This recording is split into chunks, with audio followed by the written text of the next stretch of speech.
Dunia sedang berubah, tapi tidak semua orang sadar bahwa mereka sedang bermain di dalam permainan paling mematikan di era modern. Permainan yang tidak memiliki nama, namun mengatur hidup kita setiap hari. Squid Game bukan sekedar serial Netflix, bukan hanya kisah fiksi.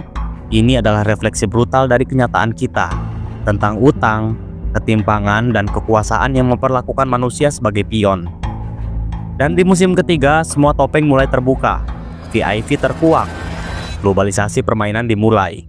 Tapi apa kamu tahu bahwa di balik semua itu tersembunyi teori-teori liar, konspirasi, dan simbol-simbol rahasia yang mengaitkan Squid Game dengan kekuatan gelap dunia nyata.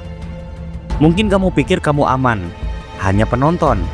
Tapi bagaimana jika selama ini kamu sebenarnya peserta yang sedang bermain tanpa sadar? Inilah pembahasan total Squid Game Season 3, fakta, teori, dan konspirasi dunia modern. Siapkan pikiranmu karena setelah ini kamu tidak akan melihat dunia dengan cara yang sama lagi.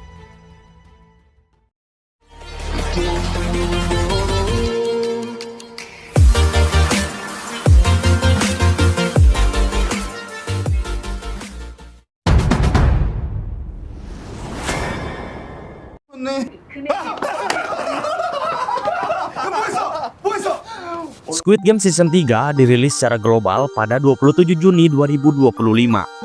Dalam waktu 72 jam, lebih dari 60 juta penonton menyaksikannya. Dalam satu minggu, 368 juta jam ditonton di seluruh dunia. Sebuah rekor. Namun, angka hanyalah angka. Yang benar-benar membekas dari musim ketiga ini adalah bagaimana ia berhasil menyelesaikan perjalanan Seong Gi-hun. Bukan sebagai pahlawan, bukan sebagai korban, tapi sebagai manusia. Seorang manusia yang terjebak di antara sistem dan hati nuraninya. Musim ini bukan tentang bagaimana cara memenangkan permainan, tapi tentang apa yang membuat kita terus ikut bermain, meski tahu tak ada yang benar-benar menang.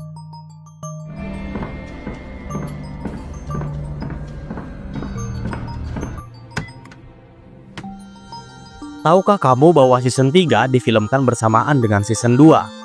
Selama hampir setahun penuh, tim produksi bekerja diam-diam, menyusun akhir dari cerita ini tanpa ada satupun bocoran besar. Atau bahwa Cate Blanchett muncul sebagai perekrut Amerika, hanya beberapa detik tampil di layar. Tapi simbolismenya kuat. Ia mewakili bagaimana permainan ini kini sudah menjadi global. Tidak lagi sekedar permainan rahasia di Korea. Kini, ia telah menjadi bagian dari sistem dunia. VIP baru pun diperkenalkan.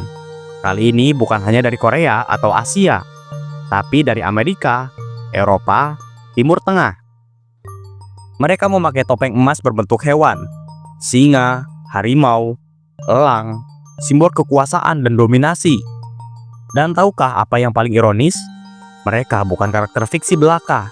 Mereka adalah gambaran karikatural dari para miliarder dan elit dunia nyata. Orang-orang yang tak peduli pada akibat selama mereka bisa menikmati tontonan.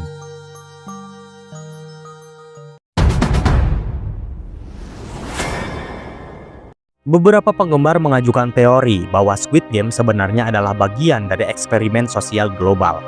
Sebuah teori liar yang menyebutkan bahwa permainan ini bukan hanya fiksi, tapi berdasarkan eksperimen manusia sungguhan yang pernah dilakukan oleh organisasi bayangan seperti Illuminati atau elit rahasia global.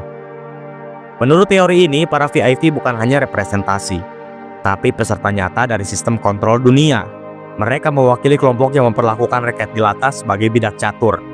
Bahkan ada yang percaya bahwa desain permainan seperti warna, struktur ruangan, dan simbol di kartu undangan merujuk pada ritual dan simbol okultisme. Teori lain menyebutkan bahwa Gi-hun adalah The Chosen One, bukan karena keberuntungannya, tapi karena dia dipilih sejak awal. Pemilihan amplop merah atau biru dianggap bukan kebetulan, tapi ujian bawah sadar, mirip dengan pil biru dan pil merah di film The Matrix. You take the blue pill, the story ends. You wake up in your bed and believe whatever you want to believe. You take the red pill, you stay in Wonderland, and I show you how deep the rabbit hole goes. Bahkan ada teori menyebutkan bahwa frontman, tokoh misterius bertopeng hitam, adalah manifestasi dari sistem pengendali. Ia tidak sepenuhnya manusia, melainkan AI atau hibrida manusia digital yang mengatur permainan dengan algoritma.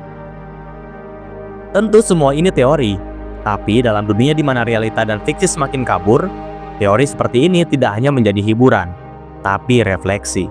Bahwa dalam benak kita tahu ada sesuatu yang tidak beres dengan dunia ini.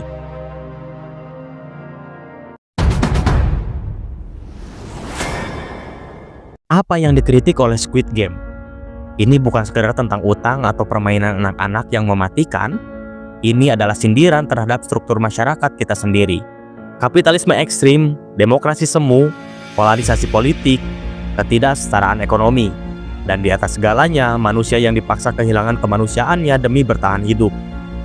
Coba pikirkan, berapa banyak dari kita yang rela berkompetisi setiap hari hanya demi bertahan hidup? Bangun pagi, kerja 12 jam, bayar utang, khawatir tentang masa depan anak. Tidak jauh beda dengan peserta Squid Game. Bedanya, kita tak melihat darah secara harfiah, tapi secara psikologis, kita berdarah setiap hari. Dan yang menyaksikan semua ini, mereka yang di atas. Mereka yang bermain sebagai Tuhan, yang memutar permainan demi hiburan, seolah penderitaan adalah bagian dari tontonan realitas. Looks like 333 has found the safest and surest way to win. That's 456. Seong Gi-hun bukan pahlawan super. Dia bukan anti-hero. Dia hanya representasi dari kita semua. Lelah, bingung, tapi tetap mencoba melawan. Dalam season 3, dia tak memilih kembali kepada anaknya. Dia tidak memilih uang, dia memilih perubahan. Meskipun itu berarti kehancuran. Ia memilih jalan yang tidak pasti, dan di akhir cerita, dia mengorbankan dirinya untuk menyelamatkan bayi dari mantan peserta bernama Junhee. Gi-hun tahu satu-satunya harapan bukan lagi pada generasi sekarang, tapi generasi berikutnya. Anak-anak, masa depan, dan satu-satunya cara menyelamatkan mereka adalah dengan menghancurkan permainan ini dari dalam.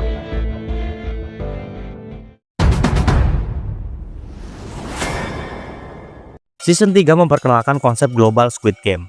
Ada perekrut dari Amerika, VIP dari Rusia dan Qatar, serta rumor tentang Squid Game Brazil atau Squid Game UK. Dunia sedang bermain game ini, dan kita semua sedang berada di dalamnya secara metaforis. Apa sebenarnya permainan kita hari ini? Media sosial? Kejaran status? Persaingan kerja atau obsesi akan validasi? Kita hidup dalam game tak kasat mata. Aturannya tak tertulis, tapi hukumannya nyata. Dan seperti peserta Squid Game, kita saling sikut hanya demi bertahan. 그래서 제발 그만해 주세요. 그럼 어떡하겠다는 건데? 여기 앉아서 죽겠다는 거야? 뭐 시즌 2 엔딩에서 보셨듯이 기훈의 모든 노력이 다 수포로 돌아가잖아요. 처음에 그 추적 장치를 달고 와서 이 구원군을 그 게임 섬으로 불러들이려는 노력, 그리고 사람들을 설득해서 투표를 이겨서 Hwang Dong-hyuk secara eksplisit mengatakan bahwa para VIP adalah sindiran terhadap para miliarder modern. Ia bahkan menyebut Elon Musk sebagai inspirasi untuk salah satu karakter topeng elang emas. Mereka tidak jahat karena kekayaan mereka, tapi karena ketidakpedulian mereka. Karena mereka bisa mengubah sistem, tapi memilih menikmati permainan. Karena mereka punya kekuasaan, tapi tidak punya empati.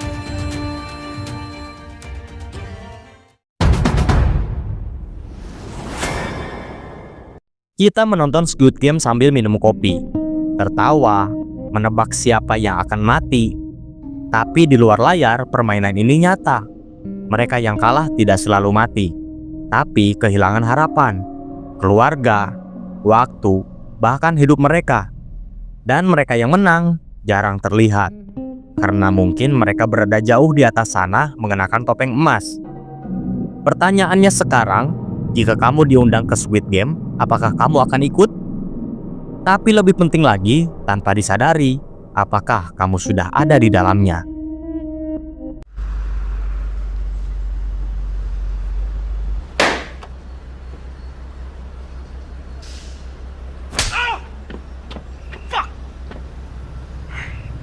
Jika kamu merasa serial ini lebih dari sekedar hiburan, maka kamu tidak sendirian. Tinggalkan komentarmu, apa pelajaran terbesar yang kamu ambil dari Squid Game Season 3? Apakah kamu melihatnya sebagai cermin atau sekedar tontonan? Jangan lupa like, subscribe, dan nyalakan loncengnya. Karena di dunia yang penuh permainan ini, suara kamu bisa jadi satu-satunya hal yang nyata. Sampai jumpa di konten selanjutnya bersama si Oleh di Nobarku.